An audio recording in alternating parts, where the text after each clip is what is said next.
A functional and healthy democracy must encourage the development of journalism as an institution that can ask difficult questions to the establishment, as it is commonly known, speak truth to power. The vibrancy of any democracy is compromised when the press is prevented from doing exactly this. The press must remain free if a country is to remain a democracy. I too, myself, find myself disagreeing with many journalists. After all, who amongst us agrees with all other people?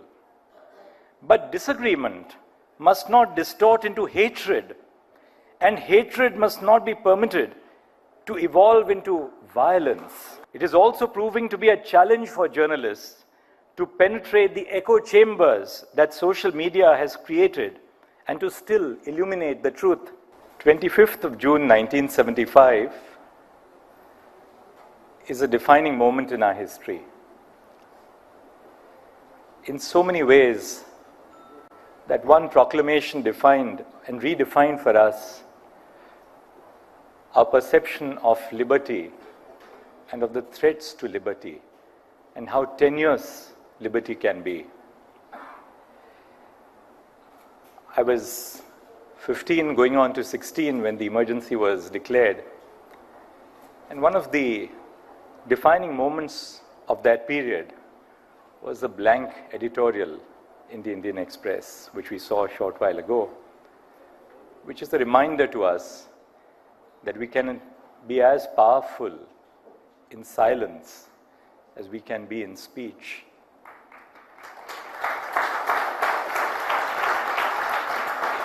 But in so many which ways, Ramnath ji was really the torchbearer of freedom, and perhaps one of the reasons why we can be so open in our discussions at forums such as these. He really was the fearless crusader for freedom. Those were fearful times, but those fearful times also gave rise to fearless journalists, which is why we celebrate these awards today as symbolizing our eternal sense of optimism on which we hope the nation will continue. Speaking for myself, the government of the day decided to corner the Indian Express in every which way. In the early 80s, I was a young lawyer, and the Indian Express was confronted with show cause notices of collectors of customs, collectors of excise, because it's not just the police who hound those who pursue our quest for freedom. As a young lawyer, I've spent many a night in express towers dictating that petition under Article 226 of the Constitution to challenge the notice by the collector of customs, the commissioner of customs as he is now called, as they are now called. But in so many which ways, I think my association with the Indian Express and my personal sense of homage to Mr. Ramnath Goenka is what brings me here before all of you today.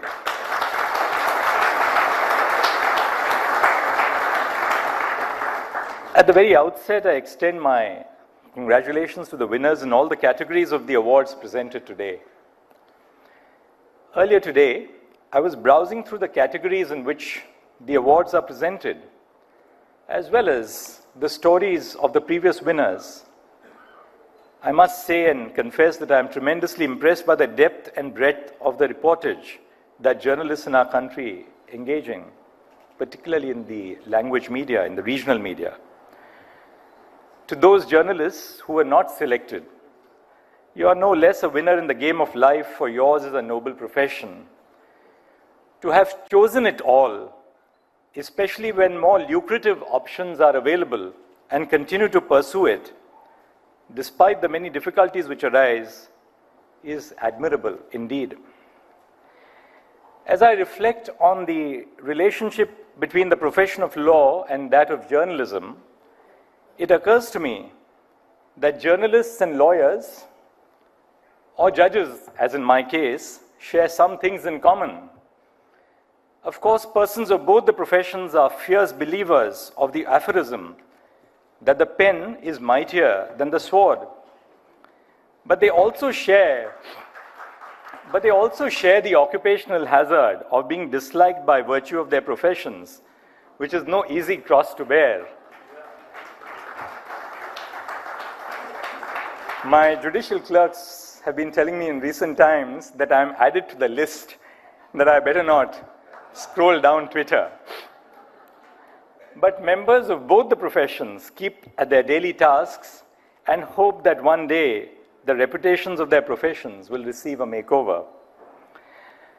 The magnitude of the task that journalists face in their careers was well described by G.K. Chesterton, who said, "Journalism largely consists in saying Lord Jones is dead to people who never knew Lord Jones was alive."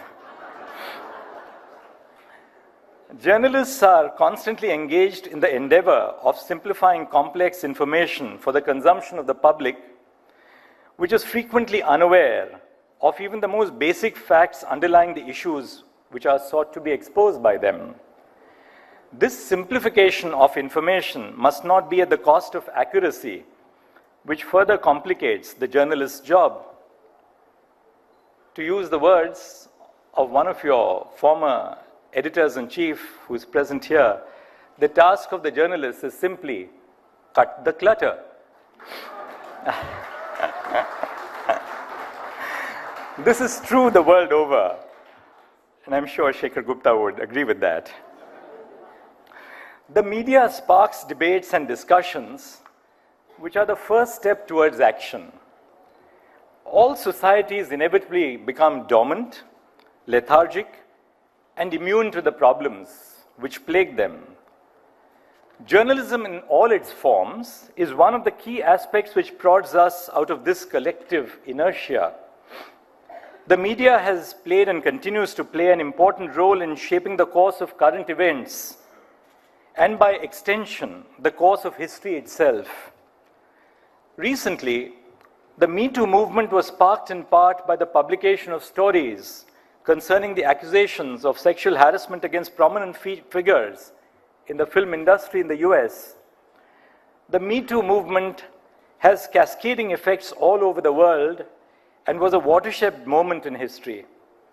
In India, the media's coverage of the rape of Jyoti or Nirbhaya by certain men in Delhi resulted in widespread protests and later in reforms in the criminal law. Even on a day-to-day basis, some news stories prompt questions and discussion in Parliament and in the legislative assemblies of the states. The media, it is right to say, is the fourth pillar in the conception of the state and thus an integral component of our democracy. A functional and healthy democracy must encourage the development of journalism as an institution that can ask difficult questions to the establishment, as it is commonly known, speak truth to power. The vibrancy of any democracy is compromised when the press is prevented from doing exactly this. The press must remain free if a country is to remain a democracy. And we are no exception. India has a great legacy of newspapers which have acted as catalysts of social and political change. Before independence, newspapers were run by social reformers and political activists in order to raise awareness and also as a means of outreach.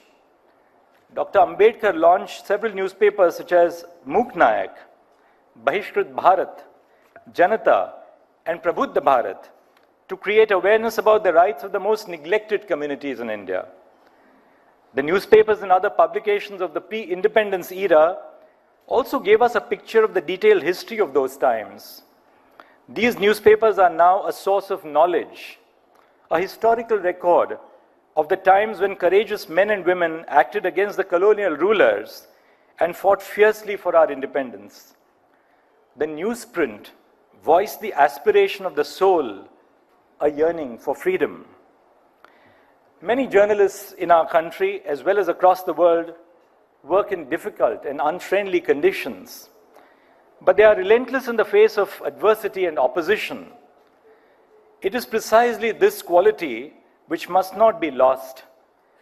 As citizens, we may not agree with the approach that a journalist has adopted or the conclusion that they reach.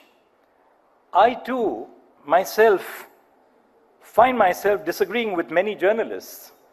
After all, who amongst us agrees with all other people?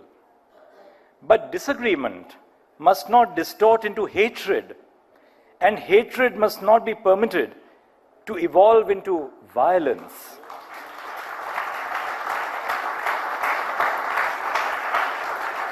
No society can afford to accept hatred as a new normal. As you must be aware, the Supreme Court of India has emphasized on the rights of journalists in the number of judgments. In one judgment, the Supreme Court held, India's freedoms will rest safe as long as journalists can speak truth to power without being chilled by a threat of reprisal.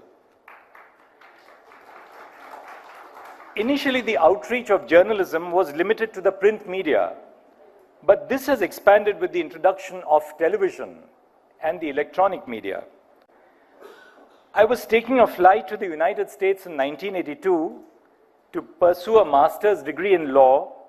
Coincidentally, that was the day of the launch of color television in India. In the recent past, social media has been a game changer for journalists in more ways than one. Online platforms have provided an opportunity to individuals to launch their own online media channels. In that way, online platforms have led to the democratization of our media. Years ago, it was the paucity of space which was a constraining factor for the journalist. Now perhaps it is a paucity of reader patience. Readers have short attention spans. News is therefore reduced to shorts on YouTube or reels on Instagram. Our attention spans have seen a steady decline with the advent of social media. It is now the norm for short tidbits of information to be conveyed through 280 characters or in a few seconds. This is, however, an unsatisfactory replacement for long-form or investigative journalism. In fact, there can be no replacement for such reportage. It is also proving to be a challenge for journalists to penetrate the echo chambers that social media has created and to still illuminate the truth. Local or community-based journalism has played an important role in encouraging social cohesion and political activism. It has the ability to not only educate citizens, but also to raise the little-known concerns and set the agenda for debate on those issues at the policy level. Local journalism shines a bright light on local issues, people, and causes which many times may not get covered by the media at the national level. As several studies have shown that the composition of the mainstream media is not representative of all communities in India, community journalism has opened the avenues for the members of marginalized communities to be a voice for their own issues. The emergence of social media enabled them to create their own space and come up with independent media platforms. The relevance of the media was best highlighted during the period of the COVID-19 pandemic. Electronic, print, and social media facilitated the state to disseminate relevant information to the general public at large, even during the lockdowns. Citizens were constantly reminded of the precautionary and preventive steps which were expected to be taken in order to ensure their well-being. The media highlighted administrative loopholes and excessives. Various high courts and the Supreme Court of India relied on news reports in taking suo motu cognizance of instances of violations of people's rights during the pandemic. Among them, I remember an article in Scroll, which was accoladed today, which says, why is Gujarat forcing hospitals to only accept COVID-19 patients coming through a 108 ambulance? Or the INRE case regarding the closure of midday meal schemes, INRE problems and miseries of migrant laborers, the Suomoto writ petition regarding the distribution of essential supplies and services during the pandemic. And then breaking, the Allahabad High Court took Suomoto cognizance of the Hathras case, says that incidents have shocked our conscience. These were all revelations on the media. I was recently asked as to which newsperson I followed with keen interest. My answer did not name a newsperson, but a cartoonist, the famed late Mr. R.K. Lakshman. Although he was not a journalist, he succeeded in accomplishing the core of the journalist's mission by holding a mirror to the powers that be. I'm sure that most of India will join me in considering Mr. Lakshman's cartoons to be incisive and witty commentaries. He was what we call an equal opportunity offender. Everyone stood the risk of being the subject of his cartoons, and most took it in good spirit when they were ridiculed.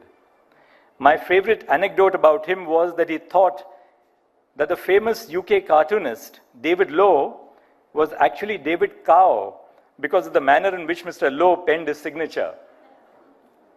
I also joked that my favorite journalist, so to speak, was the one in the Hindi movie Nayak, which was a remake of the Tamil film Mudhalvan. Those who have watched either of these know that the protagonist is a journalist who is invited to take the place of the chief minister for a single day. He becomes wildly popular after doing this and becomes a politician. I see some young faces in the audience today, and I hope that they have not taken up journalism after watching this movie in their youth. In recent years, we are also witnessing a rising interest in legal journalism. Legal journalism is the storyteller of the justice system, shedding light on the complexities of the law.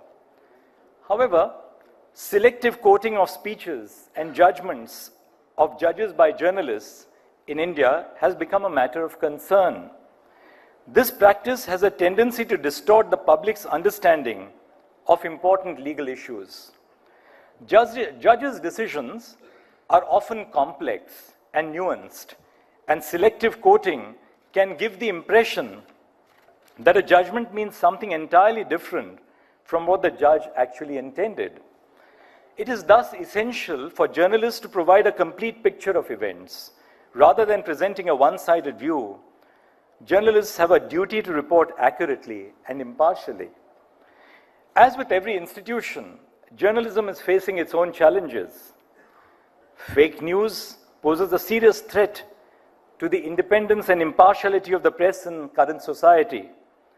It is the collective responsibility of journalists as well as other stakeholders to weed out any element of bias or prejudice from the process of reporting events. A comprehensive fact-checking mechanism should be in place to verify all news before reporting. Media houses are expected to act cautiously while publishing news. Fake news can guide or misguide millions of people at once, and this will be in direct contradiction with the fundamentals of democracy, which form the bedrock of our existence. Across the globe, fake news has the capability to create tensions between communities by misleading people. Therefore, to protect the democratic values of fraternity, which can be damaged, if not destroyed through biased reporting, there is a strong need to bridge the gap between the truth and the lie. Another issue affecting the media is that of legitimacy. A diverse and representative newsroom is essential for media institutions to provide well-researched and complex stories that explore a multiplicity of perspectives and voices. Maintaining a diverse workforce is imperative for the longevity of any media platform. This is not just about providing different perspectives and viewpoints. Media institutions need to ensure that their newsroom culture reflects the diverse news content that they are producing. Otherwise, audiences may question their authenticity. Journalism ought not to be elitist, exclusionary, or for that matter, a selective profession. Therefore, one of the most satisfying features of my daily access to the e-newspaper of the Indian Express that I read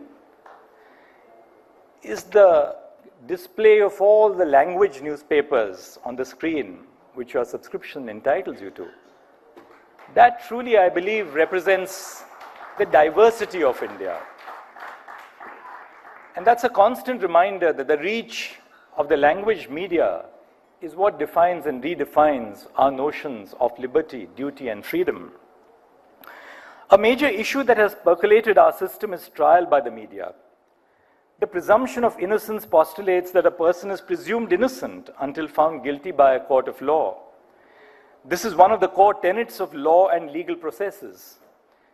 But there have been instances when the media has carried narratives that render a person guilty in the eyes of the public even before the court finds them guilty.